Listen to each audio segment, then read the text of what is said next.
ഒരു വീഡിയോയിലേക്ക് എല്ലാവർക്കും സ്വാഗതം. അങ്ങനെ വിക്രം പകരം വീട്ടാനുള്ള രീതിയിൽ വേഗം തന്നെ പോകുകയാണ് കേട്ടോ. രാധ പറഞ്ഞ കാര്യങ്ങളൊക്കെ കേട്ടിട്ട് ഇതിങ്ങനെ വിട്ടാൽ ശരിയാവില്ല എന്ന് വിചാരിച്ച് വേഗം തന്നെ പോകുകയാണ്. അങ്ങനെ നേരെ വീട്ടിലേക്ക് എത്താണ് കേട്ടോ. വീട്ടിലേക്ക് എത്തുന്ന സമയത്ത് അതിന് മുമ്പായിട്ട് അച്ഛനാണെന്നുണ്ടെങ്കിൽ തോട്ടത്തിൽ നിന്ന് കുറേ പച്ചക്കറിയൊക്കെ പറിച്ച് ഇങ്ങോട്ട് കൊണ്ടു കൊടുക്കുന്നുണ്ട് കേട്ടോ. അപ്പോൾ കിച്ചൻ്റെ അവിടെ അമ്മയും അതുപോലെ തന്നെ ശ്രീജിയും വേദമൊക്കെ നിൽക്കുന്നുണ്ടാവും കേട്ടോ. അപ്പോൾ അച്ഛനിങ്ങനെ കൊണ്ടുവരാനുമ്പോൾ വേദ കയ്യിൽ നിന്നിട്ടുണ്ടെങ്കിലും വേദയുടെ കയ്യിൽ അച്ഛൻ അതൊന്നും കൊടുക്കുന്നില്ല കേട്ടോ. എന്നിട്ട് അച്ഛൻ താഴത്താണ് വെക്കുന്നത് കേട്ടോ. അപ്പോൾ അത് കാണുമ്പോൾ വേദയ്ക്ക് ഭയങ്കര സങ്കടമാവുന്നുണ്ട്. എന്തായാലും അമ്മയാണെന്നുണ്ടെങ്കിൽ കുളിച്ച് സെറ്റും സാരിയൊക്കെ കൊടുത്തിട്ട് നിൽക്കുകയാണ് കേട്ടോ. അപ്പോൾ വേദ ചോദിക്കും ഇന്ന് എന്താ പ്രത്യേകത അമ്മ സെറ്റ് സാരി കൊടുത്തിട്ടുണ്ടെന്ന് നോക്കിയപ്പോൾ ഞാൻ അമ്പലത്തിൽ പോവുക, ഇന്ന് അച്ഛൻ്റെ പിറന്നാളാണെന്ന് പറയും കേട്ടോ. ആണോ, അങ്ങനെയാണെന്നുണ്ടെങ്കിൽ നമുക്കിതൊന്ന് ആഘോഷിക്കാമല്ലോ എന്ന് പറയുകയാണേ. അന്നേരം അച്ഛനല്ല അമ്മ പറഞ്ഞത് ഇവിടെ അങ്ങനെയൊന്നും ആഘോഷങ്ങളൊന്നും നടക്കാറില്ല മോളെ എന്ന് പറയുകയാണേ.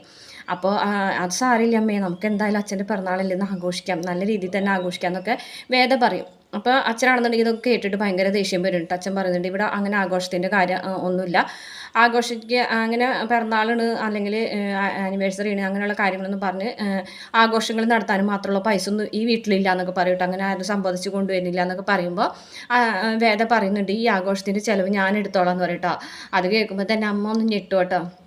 കാരണം അച്ഛനത് ഇഷ്ടപ്പെടില്ല എന്ന് അമ്മയ്ക്കറിയാം. അപ്പോൾ അമ്മ അങ്ങനെ നോക്കി നിൽക്കാൻ കേട്ടോ വേദന. ആ സമയത്ത് അച്ഛൻ വന്നിട്ട് പറയും പണം ഉണ്ടെന്ന് എനിക്കറിയാം, പണക്കാരിയാണെന്ന് പറയും, പക്ഷേ ആ പണത്തിൻ്റെ ഹുങ്ക എൻ്റെ വീട്ടിൽ കാണിക്കേണ്ടിട്ടാന്ന് വേദനോട് പറയും കേട്ടോ. അപ്പോൾ വേദ ഒന്നും മിണ്ടാതെ ഇങ്ങനെ നിൽക്കും. അങ്ങനെ ഇതേ സമയം അമ്മയാണെന്നുണ്ടെങ്കിൽ അമ്പലത്തിലേക്ക് പോകും. അപ്പോൾ വിക്രം വീട്ടിലേക്ക് വരുമ്പോൾ അമ്മ അമ്പലത്തിൽ പോയെന്ന് വേദ പറയുമ്പോൾ വേദനോട് ഈ കാര്യങ്ങളൊക്കെ വേദ ഈ കാര്യങ്ങളൊക്കെ പറയുന്നുണ്ട് കേട്ടോ. പറയാം വേഗം തന്നെ വിക്രം അമ്മയുടെ അടുത്തേക്ക് പോവുകയാണ്. അമ്മനെ ആരെങ്കിലും ഉപദ്രവിച്ചാലോ എന്നുള്ള പേടിയിൽ വേഗം തന്നെ അമ്പലത്തേക്ക് പോകാൻ കേട്ടോ. അപ്പോൾ അമ്മ അങ്ങനെ അമ്പലത്തേക്ക് കയറി തൊഴുന്ന സമയത്തൊക്കെ വിക്രം അമ്മനെ നോക്കി തന്നെ നിൽക്കാൻ കേട്ടോ. കാരണം അമ്മനെ ആരും ഉപദ്രവിക്കുന്നുണ്ടെങ്കിൽ അപ്പം തന്നെ തിരിച്ചടിക്കണം എന്നുള്ള രീതിയിൽ അങ്ങനെ അമ്മ അമ്പലത്തിലേക്ക് തിരിച്ചു വരുമ്പോൾ വിക്രം വരുന്നുണ്ട് കേട്ടോ. അങ്ങനെ വിക്രം വന്ന് കിടന്ന് ഉറങ്ങുകയാണ്. ഈ സമയത്ത് വേദ ഇങ്ങനെ വന്ന് നോക്കുമ്പോൾ വിക്രം നല്ല ഉറക്കമാണ് കേട്ടോ. അപ്പോൾ വേദയ്ക്ക് ദേഷ്യം വരികയാണ്. അച്ഛൻ്റെ പിറന്നാളാണ്, എന്നിട്ട് അതിൻ്റെ ഒരു അങ്ങനെ ഒരാഘോഷങ്ങൾ ഏർപ്പെടുത്തുക അല്ലെങ്കിൽ അച്ഛന് സമ്മാനം കൊടുക്കുക അങ്ങനെ ഒന്നും വിക്രം ചെയ്യുന്നില്ലല്ലോ.